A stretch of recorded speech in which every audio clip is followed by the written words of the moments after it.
여러분은 여러분을 통해서 여러분의 가족과 이웃과 또 주변 사람들이 복을 받을 거야 이렇게 생각하십니까?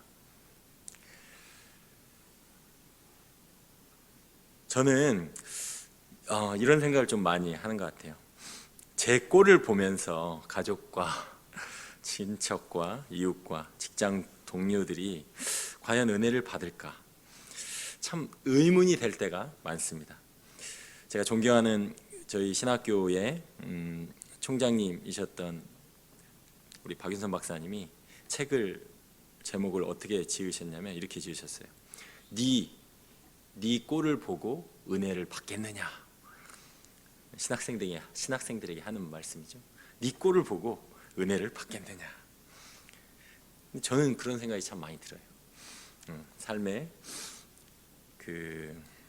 성화는 굉장히 더디어 보이고 올 한 해가 거의 다 저물어 가는데 작년에 비해서 별로 이렇게 거룩함에 진보가 없는 것 같은 모습에서 그런 생각이 들 때가 많습니다. 제 생각과 습관과 성품 이런 모든 면에서 제자리인 것 같은 모습, 또는 어쩌면 예전에 씨름하던 그 문제로 여전히 씨름하는 모습을 볼 때면 참 한숨이 나옵니다. 사실 우리 삶의 모든 문제는 이러한 자기 판단, 자기 생각이 갇혀서 하나님의 신실하심을 제대로 바라보지 못해서 생기는 문제라고 생각합니다. 우리를 부르시고 우리를 복 주셔서 일하시는 하나님의 신실하심을 믿지 못하니 삶의 불안을 느끼고 조급해 하는 것입니다. 분명히 성화가 아주 하나님의 계획대로 아주 우리가 보기에는 아주 느리고 답답해 보이지만 분명히 하나님께서 그 계획 가운데 우리를 변화시켜 가고 계신데, 우리에게 먼저 복을 주시고 은혜를 주셔서 정말 복의 통로로 그렇게 변화시켜 가시는데 우리는 그것에 조급해 하는 것입니다. 내 인생이 내가 생각하는 것처럼 되지 않으니 불안감이 찾아오는 것입니다. 이러한 모든 것의 중심에 바로 내가 있습니다. 우리의 자신의 자아가 있습니다. 나 중심으로 모든 것을 판단하고 바라보니 별로 좋은 답을 찾을 수가 없는 것입니다. 그런데 오늘 본문 창세기 12장은 그 시작이 하나님으로 시작합니다. 12장 처음에 여호와께서 아브라함에게 이르시되, 주어가 하나님으로 시작하는 것이죠. 하나님께서 아브라함의 삶에 주도권을 가지고 찾아오십니다. 말씀으로 아브라함의 삶에 개입하셔서 그를 부르십니다. 또한 이렇게 말씀으로 개입하실 때에 하나님께서 명령하시죠. 아브라함에게 이르시되 너는 너의 고향과 친척과 아버지의 집을 떠나 내가 내게 보여줄 땅으로 가라. 하나님께서 명령하십니다.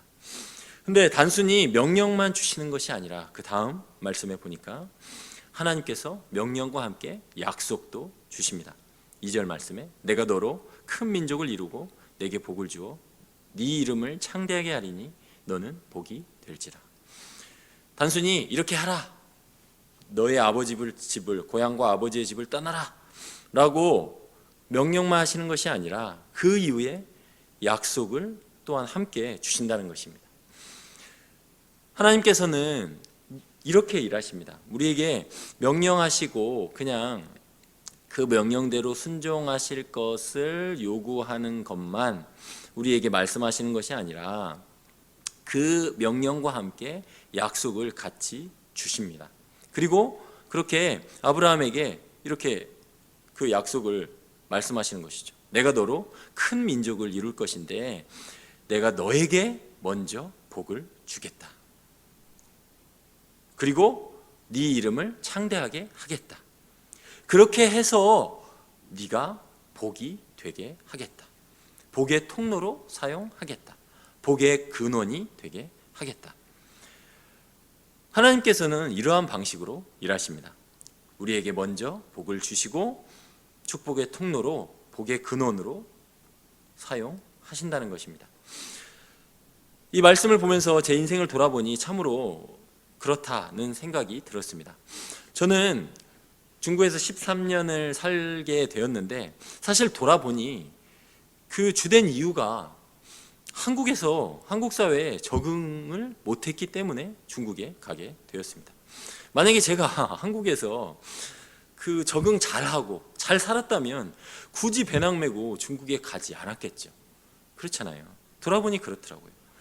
중국에서 도저히 한국에서는 예수님 믿을 것 같지 않으니까 중국으로 부르셔서 거기서 가난해진 마음 가운데 복음을 듣게 하시고 믿음을 주셔서 또한 믿음의 가정을 이루게 하시고 신학교로 부르시고 복음을 전하는 자리까지 오게 하셨다는 생각을 하게 한다는 것입니다. 자신의 모습을 볼 때 실망이 되기도 하지만 하나님께서 여전히 우리를 찾아오셔서 우리에게 다시 은혜를 주시고 우리가 다시 은혜의 통로가 되도록 쓰시는 그 모습을 제 삶을 통해서도 보게 된다는 것입니다. 말씀을 준비하면서 코로나 시기에 어려웠던 그 시절이 떠올랐습니다. 신학교 이제 2학년 때 코로나가 찾아왔습니다. 아기 셋을 키우고 있었습니다. 그리고 이제 코로나 한복판에 이제 넷째를 주셨습니다. 근데 넷째를 주셨는데 어렵게 참 가질 수 없는 상황에 아내가 넷째를 가져야 된다 막 이렇게 해가지고 전도사니까 아내 말에 이렇게 했는데 얼마 안 지나서 하나님 진짜 정말 약속대로 넷째를 주셨는데 얼마 안 지나서 그 호르몬 수치가 갑자기 낮아지고 찾아갔던 병원에서 다음번에 검사 한 번 더 해보고 보니까 위험하니까 이제 이 낙태 수술은 아니고 그러니까 위험하니까 이제 수치가 너무 낮아서 일주일 후에 와서 검사하고 이제 그 아이를 이렇게 못 이렇게 하는 그런 수술을 해야 된다라고 이야기를 들었습니다.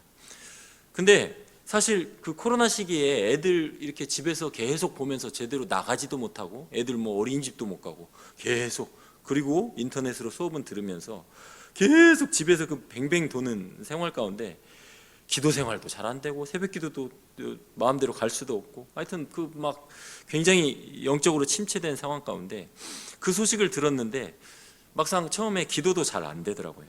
근데 그런 가운데 동기 전도사님과 어떻게 또 통화를 하게 됐고 그러다가 이 이야기를 했는데 그 이야기를 하는 가운데 그래 기도해야겠다. 그리고 빨리 동기 전도사님들에게 이 소식을 알려야겠다 하고 기도 요청을 하고 또 이렇게 하면서 그 기도를 하는 가운데 하나님께서 제 마음에 다시 회복의 은혜를 주셨고 그리고 기도한 대로 하나님께서 넷째를 놀랍게도 그 병원은 아니지만 그 병원이 너무 경솔하게 판단했던 게 나중에 알게 되었고 병원을 옮겨서 다시 심장이 뛰는 소리가 있습니다 해서 다시 이렇게 그 회복이 돼서 그 결국 넷째 찬송이를 출산하게 되었는데 그 은혜가 떠올랐습니다. 참 그 코로나 한복판에서 영적인 침체와 어려움 가운데 하나님께서 다시 말씀으로 찾아오셨고 또 기도하게 하셨고 회복하게 하시는 은혜를 경험하게 하셨습니다. 그런데 돌아보니까 또 올 한 해도 참 그런 침체의 시기를 또한 겪었던 것이 또 말씀을 준비하면서 떠올랐습니다. 그러면서 최근에 받았던 은혜의 말씀이 떠올랐습니다. 어떤 말씀이냐면 시편 74편 16편 말씀인데 이런 말씀이에요. 낮도 주의 것이요 밤도 주의 것이라. 우리 인생에 낮도 있는데 선샤인 정말 낮과 같은 은혜가 충만해서 내가 절대 이제 흔들리지 않을 거야 넘어지지 않을 거야 은혜 충만하다 할 때가 분명히 있는데 저도 그런 때가 많습니다. 그런 때가 있는데 또 밤이 찾아온다는 것이죠. 밤 인생에 밤이 찾아오잖아요. 추운 겨울이 찾아오고 그런 시즌이 찾아오잖아요. 근데 하나님의 말씀은 놀랍게도 밤도 나의 것이다. 밤에도 하나님께서 여전히 일하시고 밤에도 우리 하늘의 별들이 그렇게 보이는 것처럼 아브라함에게 별들을 보여주시고 그 약속을 계속해서 확인해 주시는 것처럼 밤도 나의 것이다. 내가 밤이라고 해서 네 영혼의 밤이 찾아왔다고 해서 내가 일을 안 하는 게 아니다. 하나님께서 이 말씀으로 저에게 위로를 해 주셨습니다. 아브라함에게 말씀으로 찾아오셔서 은혜를 주시고 정말 복을 주셔서 복의 근원으로 그렇게 하나님께서 이루어 가시는 것처럼 우리에게 끊임없이 우리를 부르시고 말씀으로 찾아오시고 또 은혜를 주셔서 은혜의 통로로 그렇게 사용하시는 것이 하나님의 원리라는 것입니다. 우리는 끈질기게 하나님의 약속을 믿고 따라가기보다는 삶의 현실과 내 문제를 하나님보다 더 크게 여기고 그렇게 신음하며 아파하며 살아갑니다. 우리를 부르신 하나님께서 반드시 복 주시겠다고 약속하셨으니 그 약속대로 반드시 이루어질 것이고, 또한 우리가 복의 근원으로 그렇게 하나님께서 하시겠다고 하셨으니 그렇게 될 것입니다. 우리는 이 사실을 다른 어떤 우리 인생 가운데도 발견하게 되지만 사실 우리는 이 사실을 예수님에게서 보게 됩니다.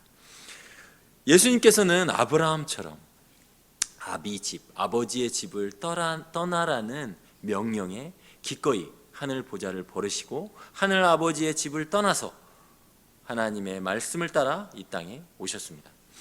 아브라함에게 또한 이렇게 말씀하셨잖아요. 너를 축복하는 자에게는 내가 복을 내리고 너를 저주하는 자에게는 내가 저주하리니 땅의 모든 족속이 너로 말미암아 복을 얻을 것이라.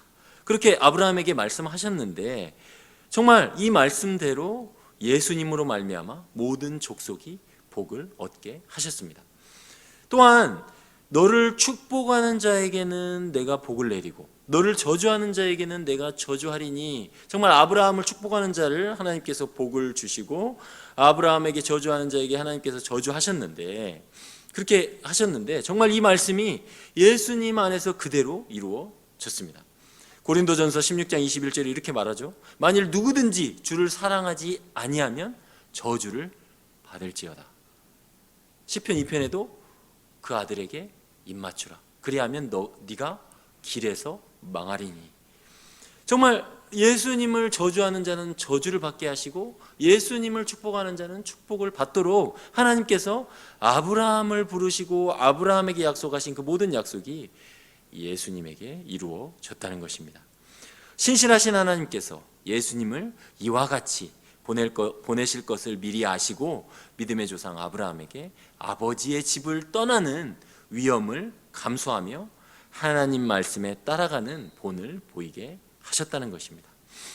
우리가 살아가야 할 믿음의 삶의 본인 아브라함의 순종을 통해서 예수님의 본을 미리 예수님이 오시기 전 2000년 전에 아브라함을 통해서 보여주시고, 또한 예수님 안에 있는 예수님이 오신 이후로 2000년이 흐른 이 시대를 살아가는 우리에게 예수님 안에서 우리가 순종의 본을 따라야 할 것을 알려주신다는 것입니다. 결국 아브라함은 신실하신 하나님의 약속대로 100살에 약속의 아들 이삭을 얻었고, 하나님은 이삭과 야곱과 그 아들 유다와 그 민족을 통해서 우리의 구원자 예수님을 통한 모든 민족이 복을 받으리라 라는 약속을 이루셨습니다. 우리도 아브라함처럼 하나님의 신실하심을 믿고 믿음으로 말씀을 따라가는 삶을 살아야 하겠습니다. 구별된 나그네의 삶을 아브라함처럼 그렇게 살아가야 하겠습니다. 말씀을 따라 우리의 삶의 형편이 어떠하든 우리의 그 형편에 매몰되는 것이 아니라 말씀을 주신 그 하나님을 바라보며 아브라함의 길, 예수님의 길을 그렇게 따라가야겠습니다. 오늘도 하나님께서 우리를 부르십니다. 아브라함을 부르신 것처럼 예수님을 부르셔서 이 땅에 보내신 것처럼 예수님 안에 있는 우리를 부르셔서 우리의 삶의 현장으로 세상으로 우리를 보내십니다. 그리고 말씀하십니다. 내가 반드시 너에게 복을 주어 네 이름을 창대하게 하리니 너는 복이 될 것이다. 하나님께서 예수님 안에 있는 모든 복을 우리에게 주셨고, 또한 오늘도 우리에게 그 복을 베푸셔서 우리가 복의 근원이 되게 하실 것입니다. 우리의 가정과 이웃과 교회에 우리를 복의 통로로 사용하실 것입니다. 2000년의 시간을 통과하며 예수님의 때에 비로소 하나님의 약속을 이루신 하나님의 그 신실하심이 반드시 우리와 함께 하시며 우리를 말씀으로 복 주시며 복의 통로로 삼으셔서 그 하나님께서 약속하신 그 모든 일을 하나님께서 친히 이루실 것입니다. 하나님께서 그 일을 이루시기까지 쉬지 않으실 것입니다. 그러니 오늘도 하나님의 그 약속의 말씀을 붙들고 아브라함을 바라보고 또 그 아브라함의 약속의 성취이신 예수님을 바라보고 용기를 내시기 바랍니다. 우리도 그 아브라함의 본을 따라 그 예수님의 본을 따라 오늘도 말씀대로 순종하는 하루가 되기를 축원합니다. 오늘 4절 말씀에 아브라함이 여호와의 말씀을 따라갔다라고 그렇게 말씀합니다.